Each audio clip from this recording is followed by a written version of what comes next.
Did Elvis really sing about that? Was the king of rock and roll more rebellious than we remember? Elvis Presley wasn't just Hip Swivels and Heartbreak Hotel. Behind some of those catchy melodies lie lyrics that raised eyebrows, sparked debates, and even got banned from radio play. While today's music listeners might find these controversies tame, in Elvis's era, these lyrics shook the foundations of American sensibility and challenged the cultural norms of the time. From subtle innuendos to outright provocative statements, Elvis's discography contains several moments that caused parents, religious leaders, and cultural commentators to clutch their pearls. Whether intentional or misinterpreted, these lyrics helped cement Elvis's reputation as a boundary pusher and contributed to the moral panic around rock and roll in the 1950s and 60s.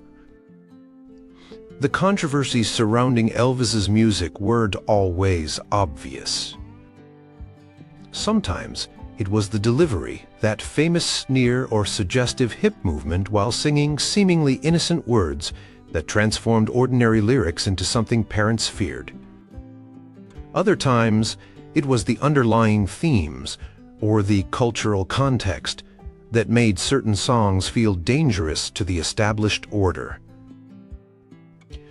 Behind every controversial Elvis lyric lies a fascinating story of America's evolving relationship with sexuality, race, religion, and rebellion.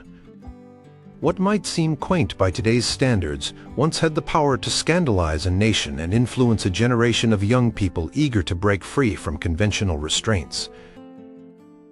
These 8 controversial Elvis lyrics didn't just cause a momentary stir, they helped define an era and solidified Elvis's legacy as more than just a musical sensation, but a cultural revolutionary who changed the way America talked about and experienced music. Number 8. One Night of Sin. Original lyrics, 1957. Ever wonder what lyrics were too hot for the king to handle? Could Elvis actually get censored? One of Elvis's most fascinating controversies involves a song he never officially released in its original form.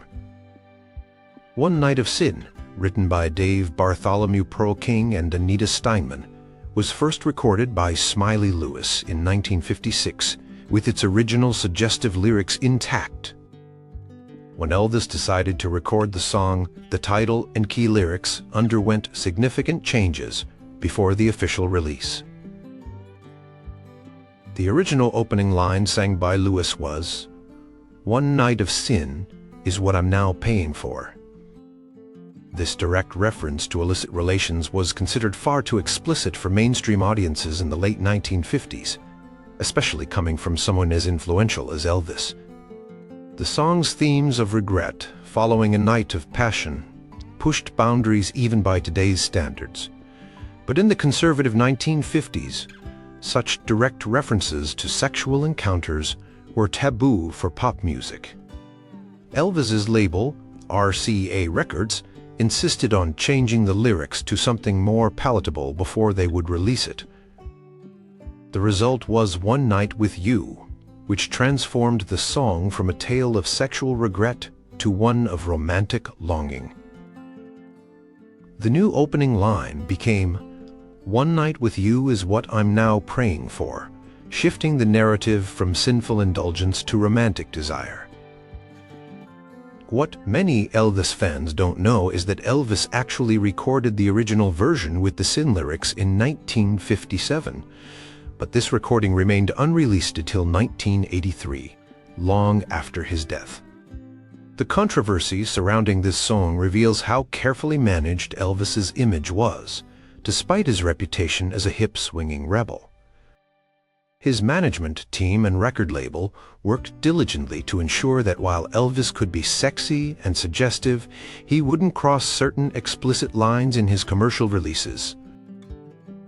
Music historians point to this example as a fascinating case study in how early rock and roll navigated the moral boundaries of the time. Elvis clearly wanted to record the more provocative version, and did, but commercial considerations won out, showing how even the king of rock and roll had to compromise with the moral gatekeepers of his era. When the original version finally saw the light of day decades later, it provided fans with a glimpse of the rawer, more adult-oriented Elvis that existed behind the carefully crafted public image. The contrast between the two versions of One Night exemplifies the tension between artistic expression and commercial viability that defined much of early rock music. Number 7. Baby, Let's Playhouse, 1955. Would you shoot a woman who left you? Did Elvis really threaten violence in one of his early hits? Baby, Let's Playhouse contains one of the most controversial lyrics in Elvis's early catalog, though many casual listeners might have missed its troubling implication. The song, originally written and recorded by Arthur Gunter in 1954, underwent some significant lyrical changes when Elvis covered it the following year. The problematic line comes when Elvis sings, "I'd rather see you dead, little girl, than to be with another man."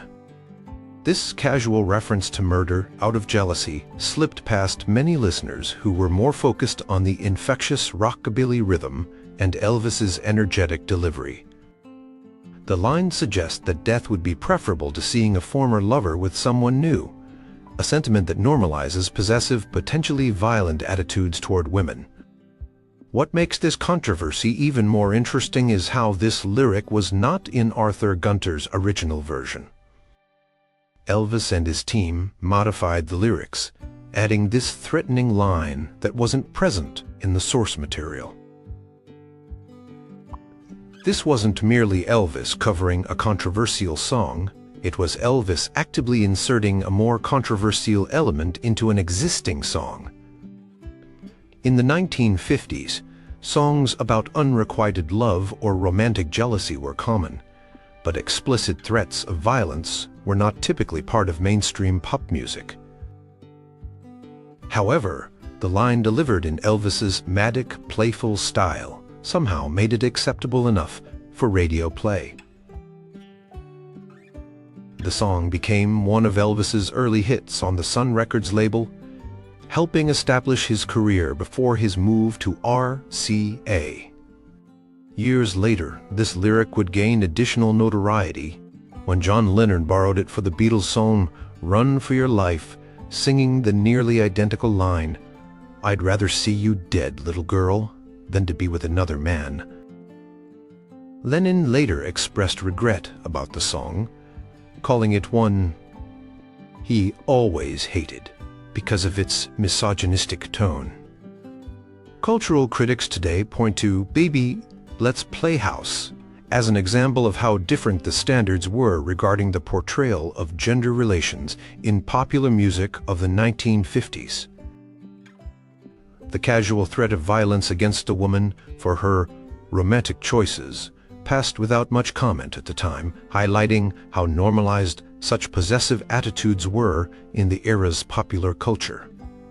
The song remains a complex part of Elvis's legacy, a brilliant early rockabilly performance containing a lyric that modern audiences find significantly more disturbing than listeners did in 1955.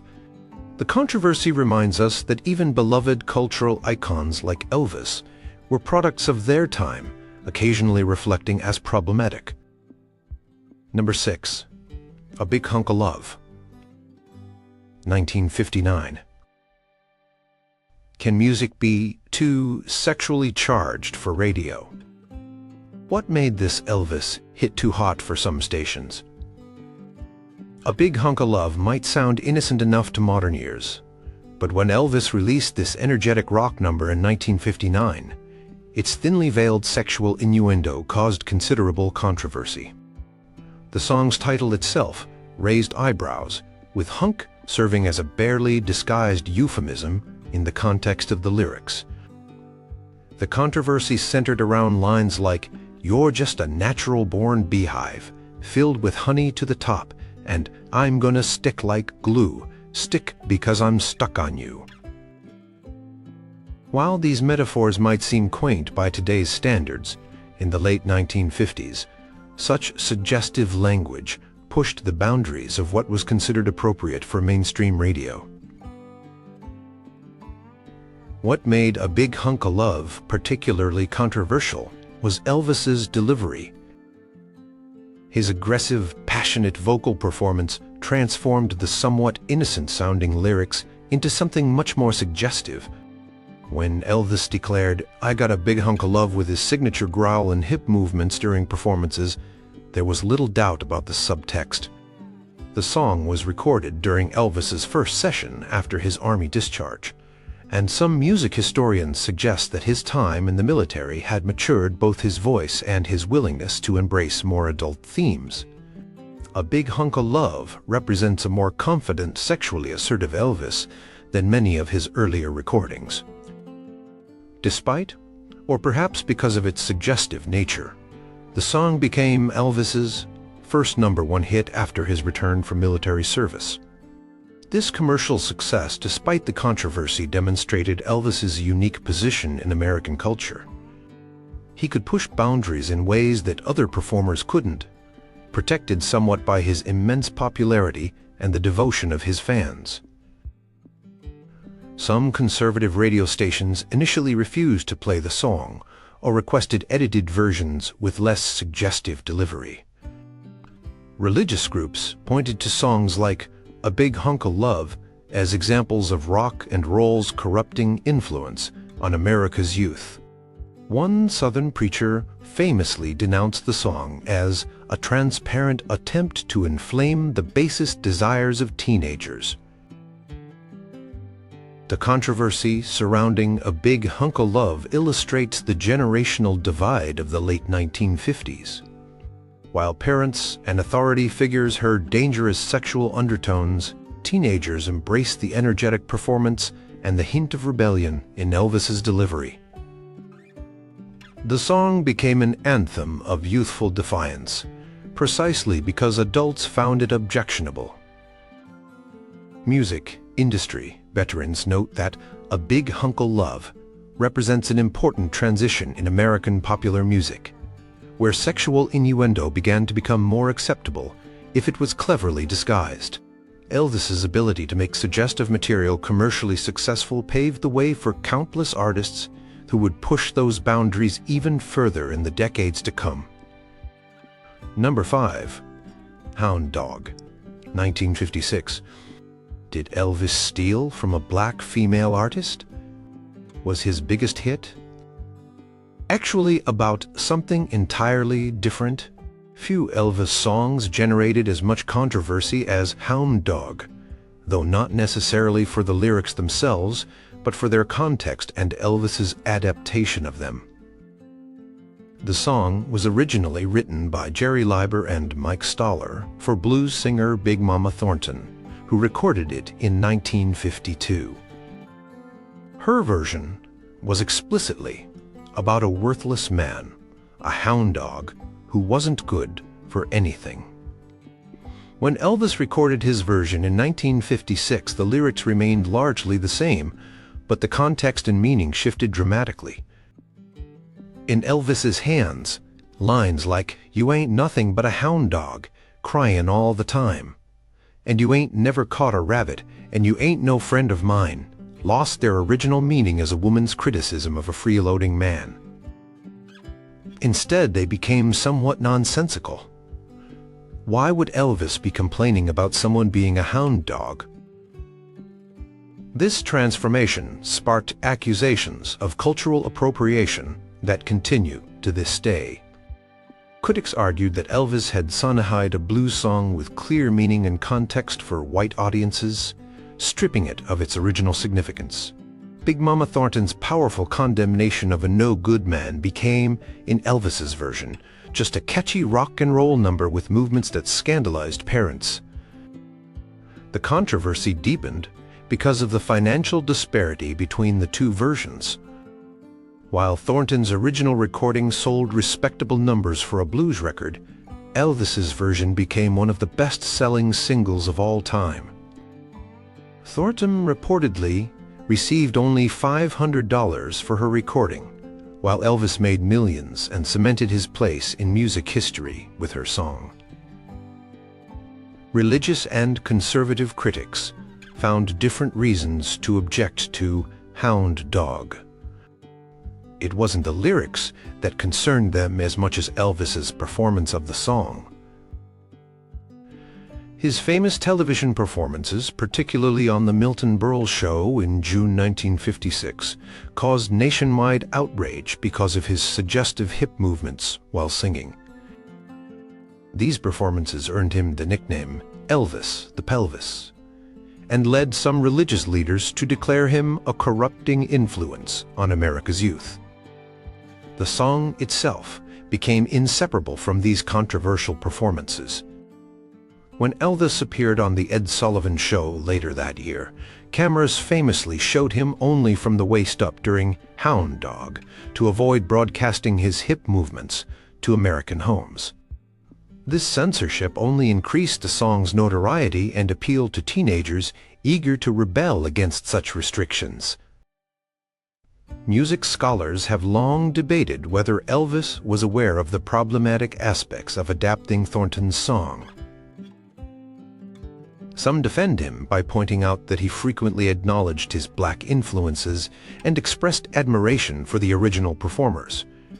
Others argue that regardless of his intentions, his success with Hound Dog exemplifies the larger pattern of white artists achieving fame and fortune, with music pioneered by black artists who received little recognition or compensation. Hound Dog remains a complex part of Elvis's legacy, his most iconic song, yet one that raises uncomfortable questions about race, appropriation, and credit in American music history. The controversy reminds us that Elvis existed at a crucial cultural intersection, helping to introduce black musical influences to white audiences while simultaneously benefiting from the racial dynamics of the 1950s music industry. Number 4. In the Ghetto, 1969.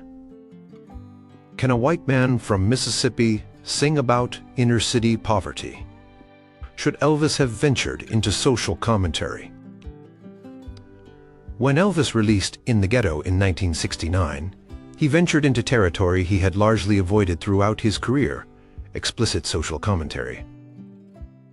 Written by Mac Davis, the song tells the story of a boy born in the Chicago ghetto who turns to crime and is eventually killed, continuing a cycle of poverty and violence. With lyrics like, "People, don't you understand? The child needs a helping hand," the song made a direct plea for social awareness unusual for mainstream pop music of the time. The controversy around In the Ghetto stemmed from multiple sources. Conservative fans who preferred Elvis to stick to love songs and rock numbers felt he was overstepping by commenting on social issues. Some critics questioned whether Elvis, as a wealthy white man, had the right to sing about the experiences of predominantly black inner-city communities. Others objected to the political implications of lyrics that suggested systemic poverty was a social problem requiring collective action rather than individual responsibility. Religious conservatives took particular issue with the line, "And his mama cries," which they interpreted as casting judgment on a single mother. In the context of the late 1960s, when debates about welfare and single parenthood were often racially charged, this aspect of the song touched on particularly sensitive cultural divisions in American society. Music industry executives initially advised against releasing the song, fearing it would alienate Elvis's core audience. Colonel Tom Parker, Elvis's manager, was particularly concerned about the song's potential to damage Elvis's broad appeal by associating him with controversial social issues.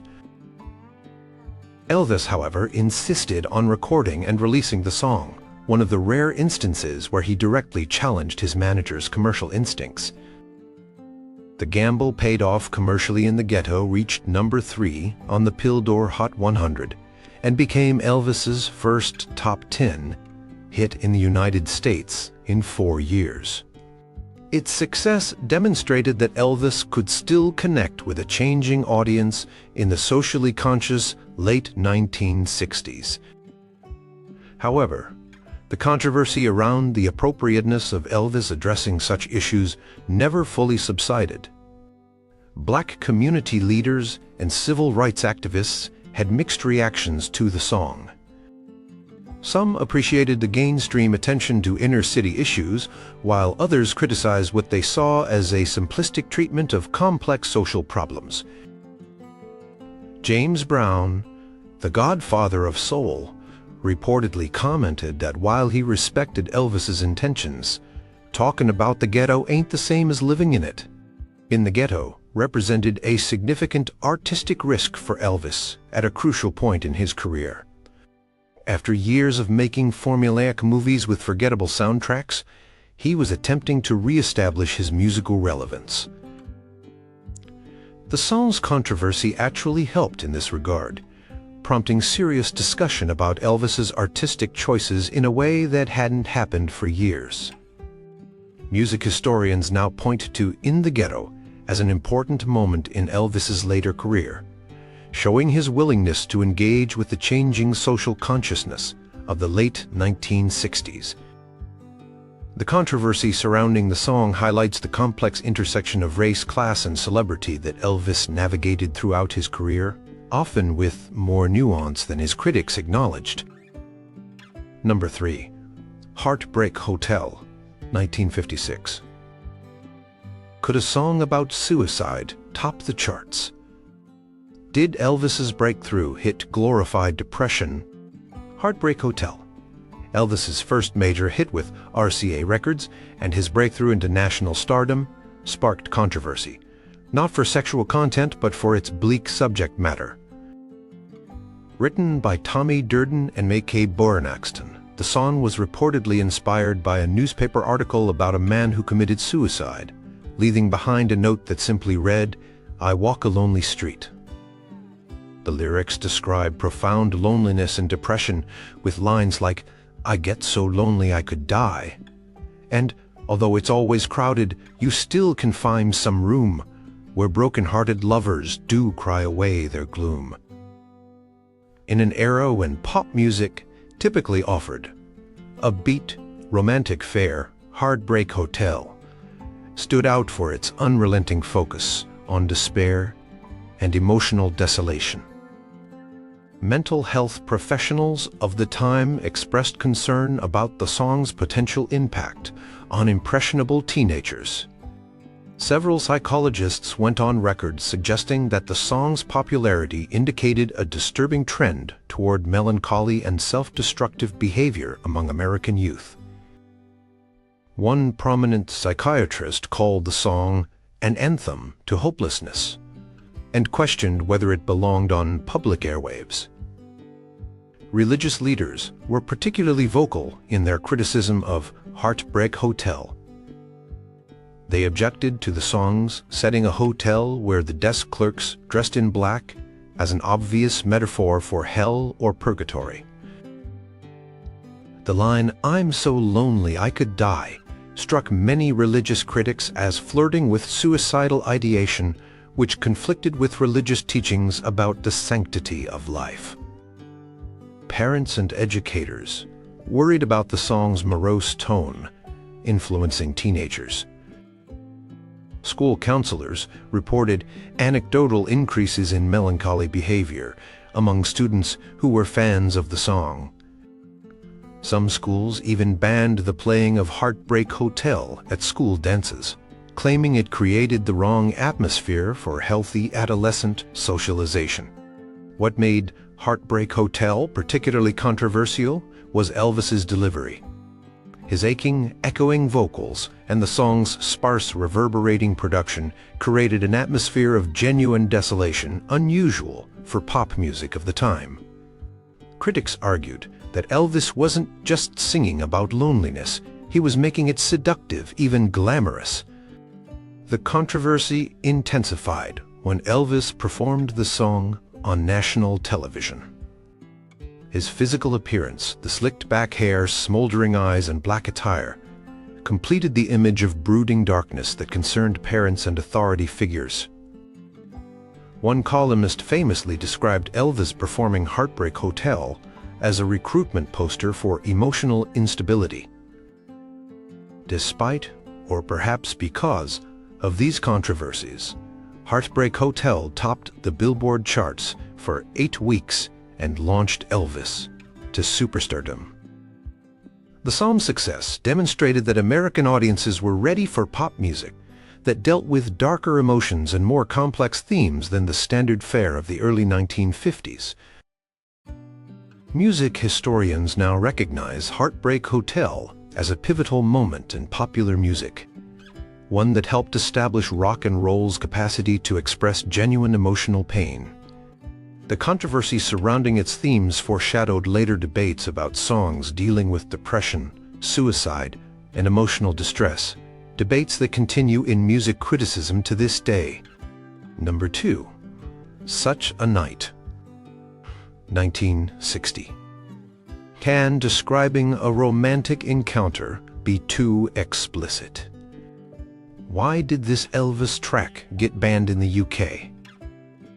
Such a Night, originally recorded by the Drifters in 1953, became controversial when Elvis recorded his version in 1960. While the original had raised few eyebrows, Elvis's interpretation, with his suggestive delivery and vocal embellishments, transformed the song into something far more provocative in the eyes of cultural gatekeepers. The controversy centered around lyrics describing a passionate romantic encounter. It was a night. Oh, what a night it was. It really was such a night. And the moon was bright. Oh, how so bright it was. It really was such a night. Combined with Elvis's breathy delivery and suggestive moans between verses, these seemingly innocent lines took on an explicitly sexual connotation that scandalized conservative listeners. The British Broadcasting Corporation, BBC, found Elvis's version so objectionable that they initially banned it from airplay in the United Kingdom. BBC officials cited Elvis's overtly sexual delivery and orgasmic vocalization as reasons for keeping the song off British radio. This ban made Such a Night one of several Elvis recordings restricted by the BBC during the more conservative 1950s and early 1960s. Religious groups in the United States similarly condemned the song, with one prominent minister describing it as 4 minutes of musical foreplay. Several American radio stations followed the BBC's lead and refused to play the song during daytime hours when children might be listening. Others would only play an edited version with some of Elvis's more suggestive vocalizations removed. What makes the controversy around Such a Night particularly interesting is that the lyrics themselves contain nothing explicitly sexual. Unlike some other controversial songs of the era, there are no double entendres or suggestive metaphors in the actual text. The entire controversy stemmed from Elvis's performance, the way he sang the words rather than the words themselves. Music critics of the time were divided on the song. Some praised Elvis for bringing raw emotion and sexuality to a previously tame composition, while others accused him of crude sensationalism. One prominent critic wrote that Elvis had corrupted a charming song about romantic memory into a soundtrack for the bedroom. For Elvis's fans, particularly teenage girls, the controversy only enhanced the song's appeal.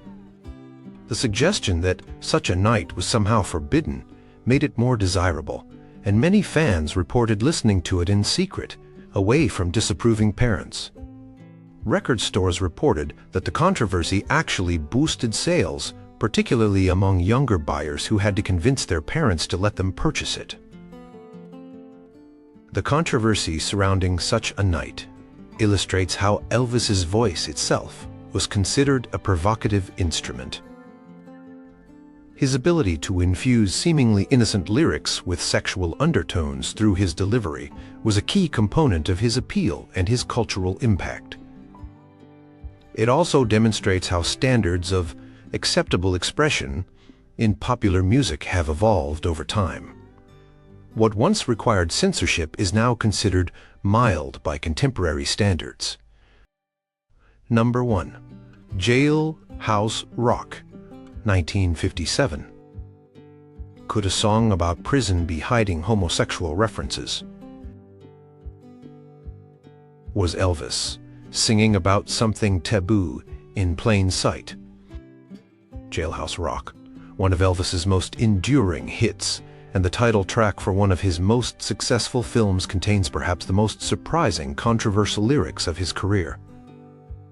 Written by the legendary songwriting team of Jerry Leiber and Mike Stoller, the song includes a line that has raised eyebrows among attentive listeners for decades. Number 47 said to number 3, "You're the cutest jailbird I ever did see." This lyric, suggesting a romantic or sexual attraction between male prisoners, flew under the radar of most listeners in 1957. At a time when homosexuality was not only taboo but illegal in most states, the inclusion of such a reference in a mainstream pop song was remarkably daring. Most radio listeners and movie viewers didn't catch the implication, allowing the potentially controversial line to escape widespread notice.